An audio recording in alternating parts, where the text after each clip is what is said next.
Welcome to tech Chaitu. మనం ఈ వీడియోలో 2005 సంవత్సరంలో జరిగిన డెల్టా ఫాస్ట్ పాసింజర్ రైలు ప్రమాదం గురించి తెలుసుకుందాము. వివరాల్లోకి వెళ్లే ముందు మీరు కనుక టెక్ చైతుని ఇన్స్టాగ్రామ్లో ఫాలో అవ్వకపోతే దయచేసి ఫాలో అవ్వండి. లింక్స్ కింద డిస్క్రిప్షన్లోను మరియు స్క్రీన్ పైన మీరు చూడొచ్చు. ఇన్స్టాగ్రామ్లో నాకు మెసేజ్ చేస్తే నేను త్వరగా రెస్పాండ్ అవుతాను.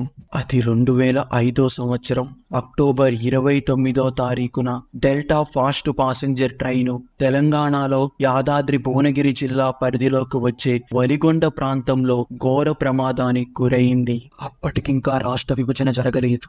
వలిగొండ ప్రాంతము ఉమ్మడి ఆంధ్రప్రదేశ్లో నల్గొండ జిల్లా పరిధిలోకి వచ్చేది.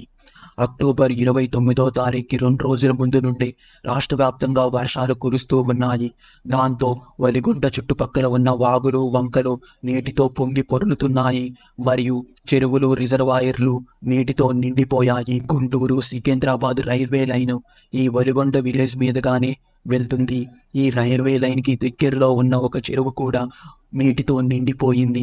నీరెక్కువైపోవడంతో ఆ చెరువుకి గండిపడి ఆ చెరువులో ఉన్న నీళ్ళన్నీ బయటికి వచ్చాయి.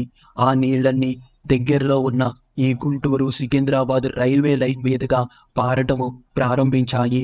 ఆ రైల్వే లైన్ కింద నీరు వెళ్ళటానికి ఒక కల్వర్ట్ ఉంది.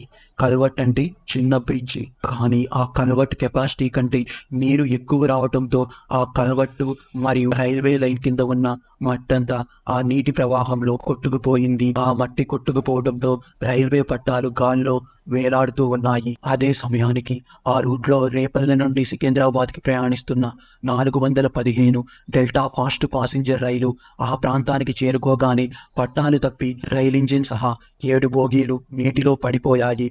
మరో 4 బోగీలేమో పక్కనే ఉన్న పంట పొలాల్లో పడిపోయాయి. అసలు అది రాత్రి సమయము. ప్రయాణికులందరూ గాఢ నిద్రలో ఉన్నారు. ఏం జరుగుతుందో తెలుసుకునే లోపు నీళ్లలో పడిపోయారు. ఈ ప్రమాదంలో 114 మంది చనిపోయారు.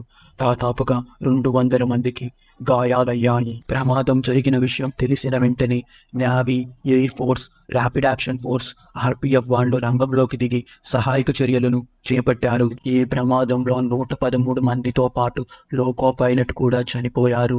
అసిస్టెంట్ లోకో పైలట్ శ్రీనివాసరావు తెలియజేసిన దాని ప్రకారము ఈ ప్రమాద ప్రాంతానికి చేరుకోవడానికి ముందు రైలు కరువులో ప్రయాణిస్తూ ఉండటం వల్ల దాని వేగము గంటకి 60 కిలోమీటర్లు ఉంది. ట్రైన్లో ఉన్న లోకో పైలట్స్కి ట్రాక్ గాల్లో వేలాడుతూ కనిపించింది.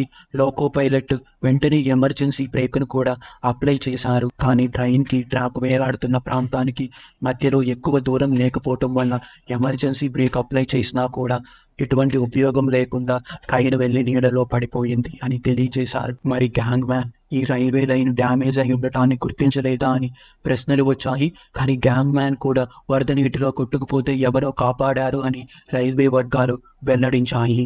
ఈ ప్రమాదం జరగటానికి ముందు అదే రూట్లో అదే రైల్వే లైన్ పైన 2 రైళ్లు సురక్షితంగా ప్రయాణించాయి. అంటే ఆ రైళ్లు ప్రయాణించిన తర్వాతే ఈ ట్రాక్ డ్యామేజ్ అయ్యింది.